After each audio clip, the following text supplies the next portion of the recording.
बढ़ेंगे अगली खबर की ओर। साइबर क्राइम को रोकने के लिए केंद्रीय सरकार हो या राज्य सरकार, सभी इसको किसी न किसी माध्यम से रोकने का प्रयास कर रहे हैं, लेकिन साइबर ठग नए नए तरीकों से ठगी को अंजाम दे रहे हैं। इसी को लेकर हमारे संवाददाता शिव नारायण ने deputy SP cyber crime Dehradun से खास बातचीत की, आपको सुनाते हैं। इस वक्त मैं मौजूद हूं साइबर थाने में, जहां पर हमारे साथ हैं डिप्टी एसपी अंकुश मिश्रा जी, और उनसे जानेंगे किस तरीके से जो क्राइम हो रहे हैं उनको रोकने के लिए क्या जागरूक अभियान चलाए जा रहे हैं। क्योंकि कई बार देखा गया है कि वो जो साइबर ठग होते हैं वो देश के नाम पर भी, जैसे तिरंगा यात्रा होगी या फिर सिंदूर ऑपरेशन होगा, इसको भी नहीं छोड़ रहे। इसी को लेकर के विस्तार से चर्चा करेंगे। सर, जिस तरीके से साइबर ठग अपनी एक रणनीति के तहत, चाहे वो देश के ऊपर कोई भी ऑपरेशन या कोई भी यात्रा हो, तो देश को भी नहीं छोड़े, उसका नाम लेकर के लोगों को ठग रहे हैं, तो किस तरीके से देखते हैं?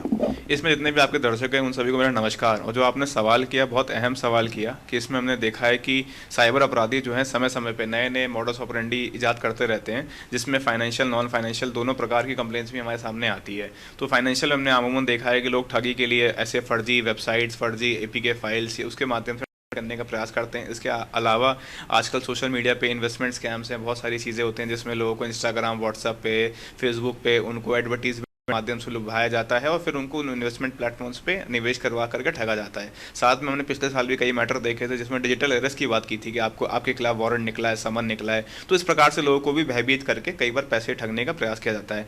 उसके अलावा नॉन फाइनेंशियल क्राइम से जिसमें हम बात करते हैं कि फेक ID बन गई, डुप्लीकेट ID बन गई, पैसे मांग रहा है, साइबर स्टॉकिंग के मामले हो गए, साइबर बुलिंग के मामले हो गए, जहाँ पर स्पेसिफिकली महिलाओं या बच्चों को परेशान किया जाता है। तो ऐसे मामले भी हमने देखे हैं जो नॉन फाइनेंशियल साइबर क्राइम की कैटेगरी में आते हैं। तो अमूमन हमने देखा है जिस प्रकार से टेक्नोलॉजी चेंज हो रही है, जैसे हम बात कर रहे हैं AI ML का ज़माना है, आर्टिफिशियल इंटेलिजेंस, मशीन लर्निंग का ज़माना है, तो उसमें हमने देखा है कि लोग हर 6 महीने में टेक्नोलॉजी जो है चेंज हो रही है। वैसे ही साइबर अपराधी जो है नए नए तरीके ईजाद कर लेते हैं क्राइम करने के लिए। बात करें तो इसको कई बार प्रयास किए जाते हैं, स्कूल कॉलेज आपके माध्यम से जागरूक अभियान चलाए जाते हैं, लेकिन फिर भी कहीं ये रुकने का नाम नहीं ले रहा। तो इसके लिए ऐसे क्या प्रयास किए जाए कि इसको रोका जा सके? इसके प्रयास करने के लिए कि भारत सरकार गृह मंत्रालय का जो इंडियन साइबर कोऑर्डिनेशन सेंटर है I4, उसके द्वारा बहुत मेहनत और प्रयास किए गए हैं।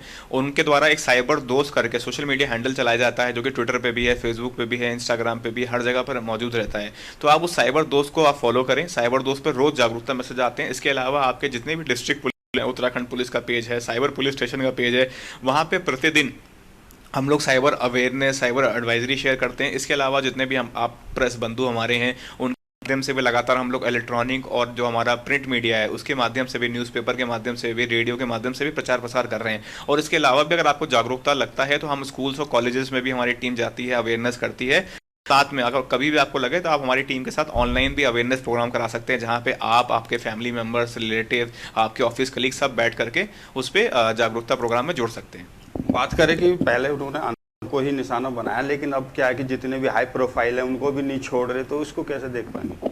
देखिए, क्राइम में क्या है कि जिसके पास जितना पैसा होगा उसी प्रकार से उतने ही ज़्यादा अमाउंट का फ्रॉड होता है। तो इसमें ऐसा कुछ नहीं है कि हमारे किसी पर्टिकुलर एक कहते हैं फाइनेंशियल स्टेटस वाले के साथ क्राइम ज़्यादा होगा। वो डिपेंड करता है, क्योंकि जो अमूमन जिसके पास पैसे है वो लाखों से करोड़ों रुपए की ठगी कर ले रहा है, जिसके पास नहीं है तो वो अपने हिसाब से ऐसा गवार है। तो इवेंचुअली क्या है कि जो तरीका होता है वो बदलता रहता है। तो इसमें कोई ऐसा नहीं है कि कोई पढ़ा लिखा होगा उसके साथ क्राइम नहीं होगा या पढ़ा लिखा नहीं है उसके साथ नहीं होगा, क्योंकि आपको नहीं पता कि कौन सा व्यक्ति किस प्रकार के बातों में या किस प्रकार के मॉडस ऑपरेंडी में फंस जाए। तो जैसे डिजिटल अरेस्ट की बात करें, डिजिटल अरेस्ट में हमने देखा कई पढ़े लिखे लोग हैं वो भयभीत हो गए और उनको इतनी उनकी क्वालिफिकेशन है, उसके बावजूद वो पुलिस को सूचित नहीं कर रहे कि मेरे को इस प्रकार से ब्लैकमेल या मेरे को धमकी दी जा रही है कि आपको जेल भेज दिया जाएगा, इस टाइप से बातें कर रहे हैं। तो अमूमन लोग क्या है कि इसमें कई बार कॉन्फिडेंस में रहते हैं कि मेरे साथ साइबर क्राइम नहीं होता, और वो उसी कॉन्फिडेंस के चक्कर में साइबर ठगी का कई बार हो जाता है।